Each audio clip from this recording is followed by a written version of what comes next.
Hey girl, hey. Hey mama, Hey, you. hey lady. You are tuned in to the Scenes from a Single Mom podcast. We don't grow alone, and this podcast ensures that you don't have to. Grab your journal and a drink and join us. Welcome back to another episode of the Scenes from a Single Mom podcast. I am your co-host, Tiffany Huffstruthers, and today I'm excited for this week's co-host, Miss Ashysria Gatewood. You know that I believe that we do the best at introducing ourselves. So, Ashsyria, tell the audience who you are beyond the bio. My name is Ashysria Gatewood. I have 3 children. I am 35 years old, and I'm excited about doing the book. So, like Ashsyria said, I'm gonna just let everybody know everybody calls her Ash. I don't know how many people, too many people who call you Ashsyria. So Right. This is Ash. And she is an author in Scenes from a Single Mom Volume 4, which is dropping in August. Make sure you are following at When She Thrives on Facebook and Instagram so you are the first to know when your copy is available. So Ash, let's start with talking about what made you decide to share your story.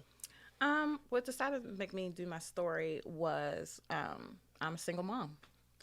And I know there's a lot of other single moms out there that also has a story that can probably learn from me. Yes.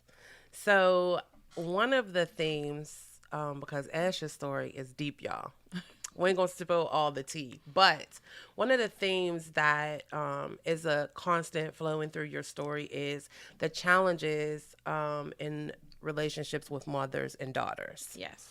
And I know it's not something that we talk about often because it's like your mom is supposed to be your best friend and you're supposed to like tell her your secrets and get your nails done with her and all of that. But that's not the journey for everybody, right? Right. So what would you say was the biggest challenge for you and your mom's relationship? The biggest challenge is that, she had a religion, that I had to follow by. That was one of the biggest challenges. She wasn't home as a parent. She wasn't present, the way I needed her to be. So that was basically my biggest challenge, is that she wasn't there. And on top of her not being there, it was other stuff. So how did you deal with your differences in belief versus hers? My differences in beliefs, I still follow, her beliefs because I was a child. You have to follow them until, Right. you get older. But there was some stuff that I just didn't do. Okay. So when it came down to it, it was like, no, thank you. Right. And she was like, you don't have an option. You don't have an option. This is what you're going to do, and you're going to do it. That's it. I didn't have an opinion about, you didn't have an opinion about what you wanted to do or how'd you want to do it. It was just, you follow my way, and that's it. So what happened when you decided not to follow her way? I got kicked out. That was the biggest challenge too. That was another challenge, I got kicked out at 15. 15 years old? 15. A child? Child. So what did you do? I had to go to a shelter. So that was a big challenge. I didn't know nobody there. I had to get out of the school that I was in. It was just a lot of challenges after that. So during the time that you were in the shelter, did you still have communication with your mom? In court. Wow. Yeah. So you kind of came into young adulthood without your mom. Yes. And do you think if you had it to do all over again, you would have still made the same decisions? Probably not.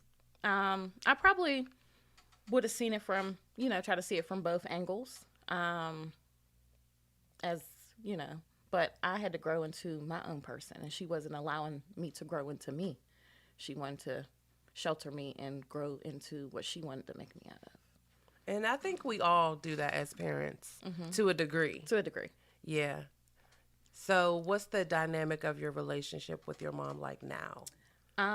You have to kind of learn how to forgive and forget. Kind of. I mean, you're always going to remember the stuff Right. that you went through.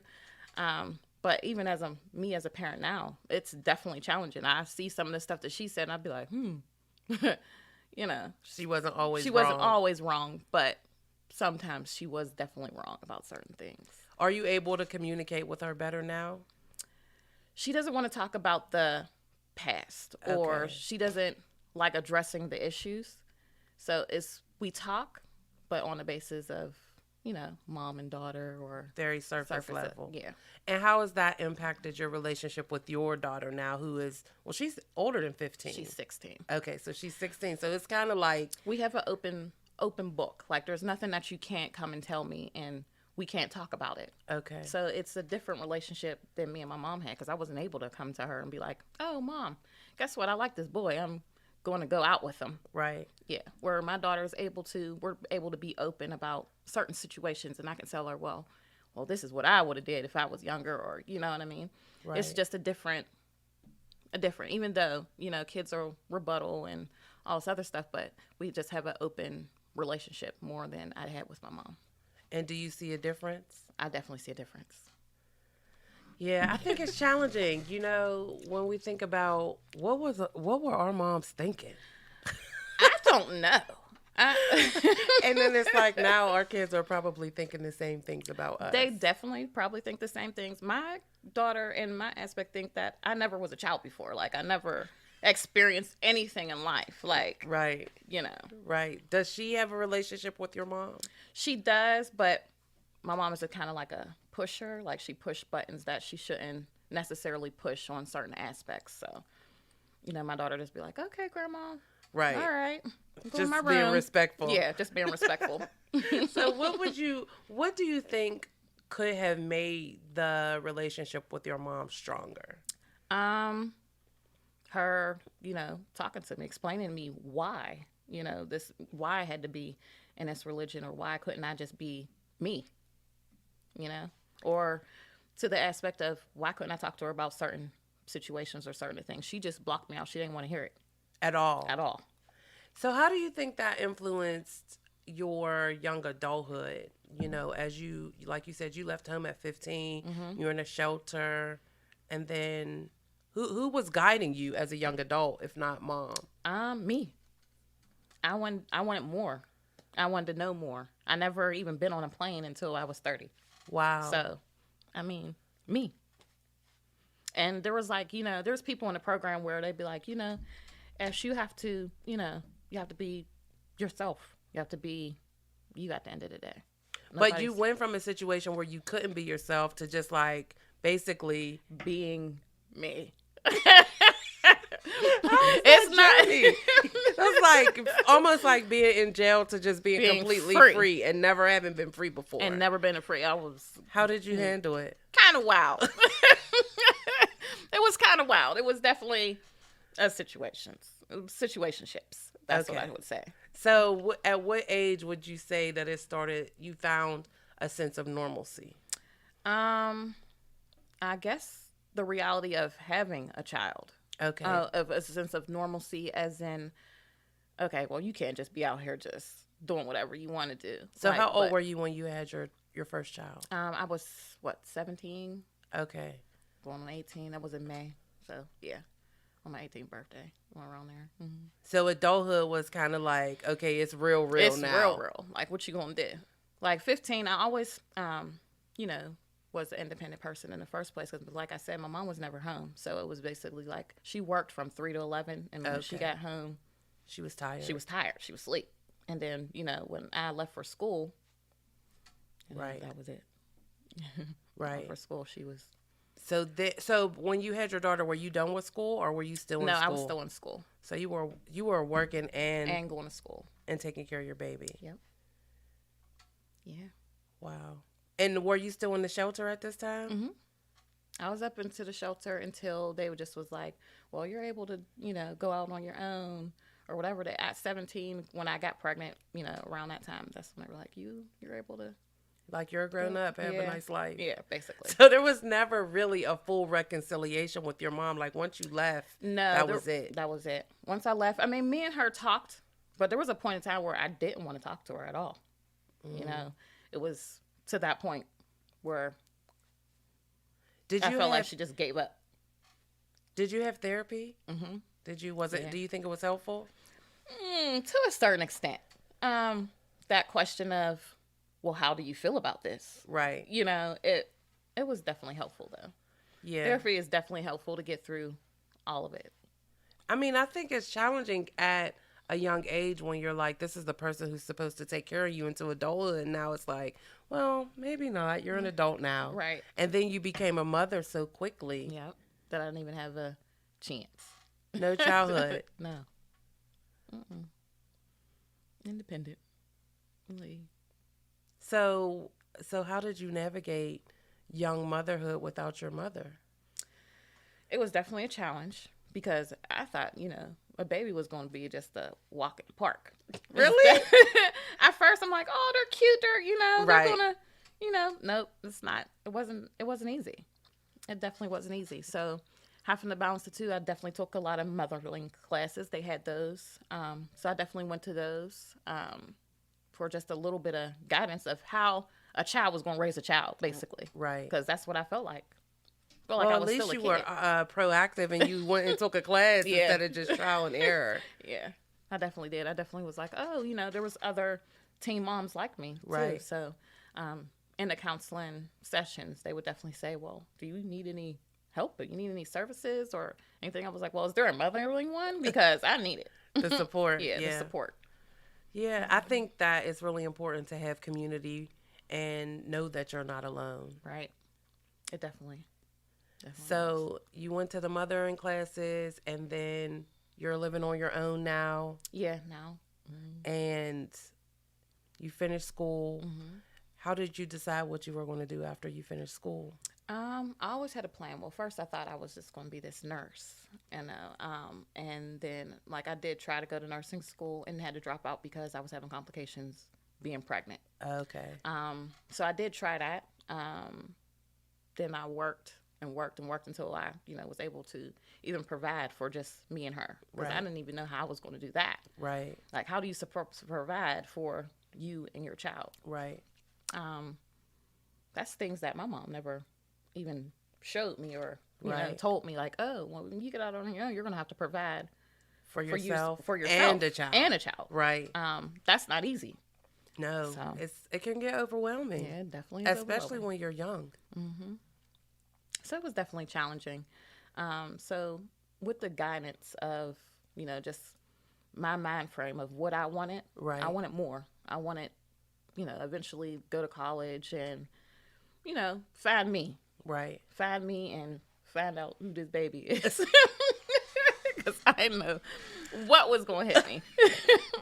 So what would you say to a young mom who is kind of navigating motherhood without her mother? Just keep going. If you have a goal that you want to reach it. Try to reach it as much as you can. Make sure, you know, you don't have to depend on nobody. That's what was my goal, was like, okay, well, now you're in adulthood. Make sure that you don't have to depend on nobody, that you, even if you fall, you can still have to lift yourself up. Right. Right. But know that it's okay to ask for help. Right. Know that it's definitely okay to ask for help, because there was times like, you know, can you help me? Right. Ask the questions. Yeah. Get the support that you need. Get the support.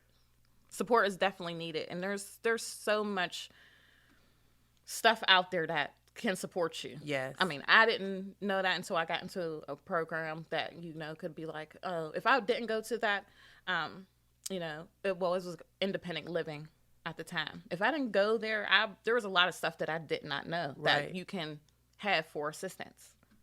Right.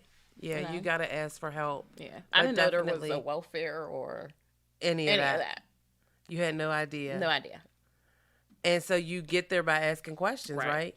Or saying, I need help with. Yeah. with I need help. Yeah. I think Definitely. one of the running themes of all of our co-hosts who come on is this idea of keep going. Yes, definitely keep going. And God. Yes. Because I know many times, there's so many times that I just definitely got down on my knees and prayed. Like you didn't know what else to do. Yep. Yeah. I think that's definitely a running theme, to keep going. Even if you fall down, know that you can get back up. And you don't have to do it alone. Yeah, you definitely don't have to do it alone. If that's your choice, if you don't like people, because I understand people are very iffy about people, but definitely there are so many resources Yes. out there to help single moms and try to get you through. I mean, there's the negative and there's the positive. Right. But hopefully if you keep on the positive, you'll Yeah, it won't be easy, but you can do it. definitely do it.